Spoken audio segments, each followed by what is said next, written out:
What is the aim of the iStopMM study? Well, the important thing to understand is that myeloma is not only the second most common cancer in blood cancer in the world, but also the fact that it is the precursor to that is really prevalent in the population. And this study is all about identifying that disease early enough, pre-symptomatically, and ensuring, therefore, that we can treat patients ahead of the symptoms rather than with the symptoms.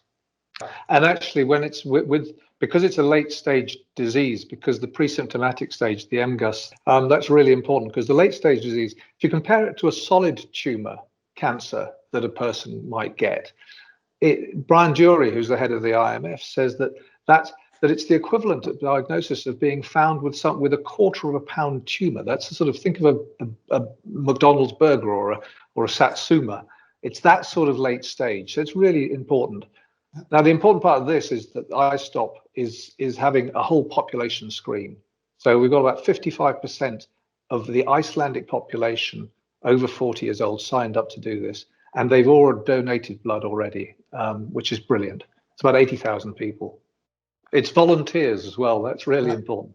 They take their health very seriously, and they see it as being a really important part of their makeup as a population to be able to actually improve healthcare.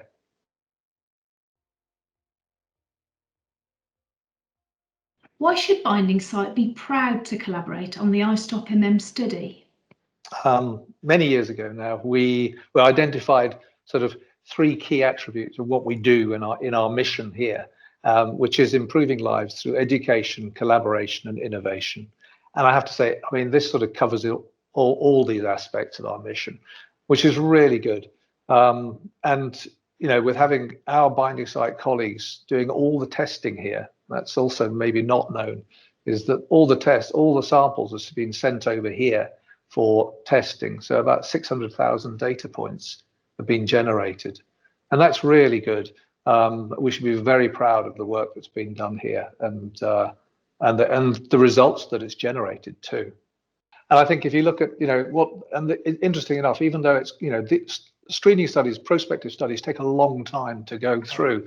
But even in these early days, even with the first few years of data that's been generated, it's already demonstrated that there are certain types of MGUS which lead to a reduced survival.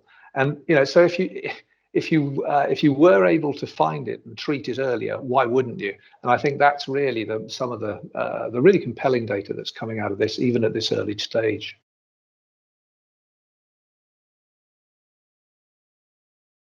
What does iStopMM represent for myeloma patients in the future?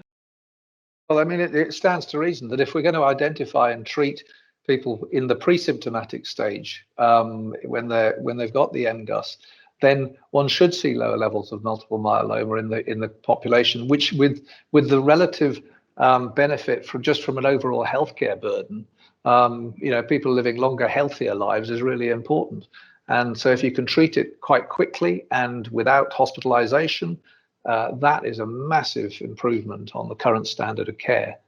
Now, on top of that, I mean, currently for diagnosis and to identify minimal residual disease, so at the end of their treatments, the current methodology is using a bone marrow biopsy, which is a very invasive procedure, painful to the patient, and they would rather not have it.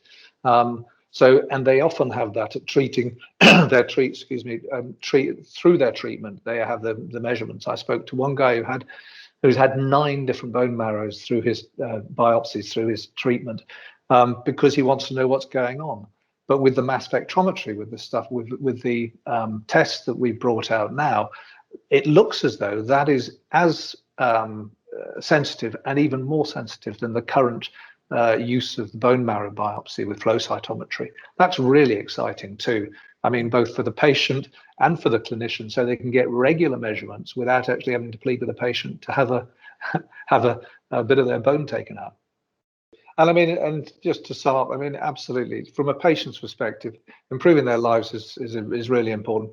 Switching something from being a coincidental finding to actually being something you can find really easily from just as if you're going for a diabetes check, that's got to be really encouraging from a patient perspective.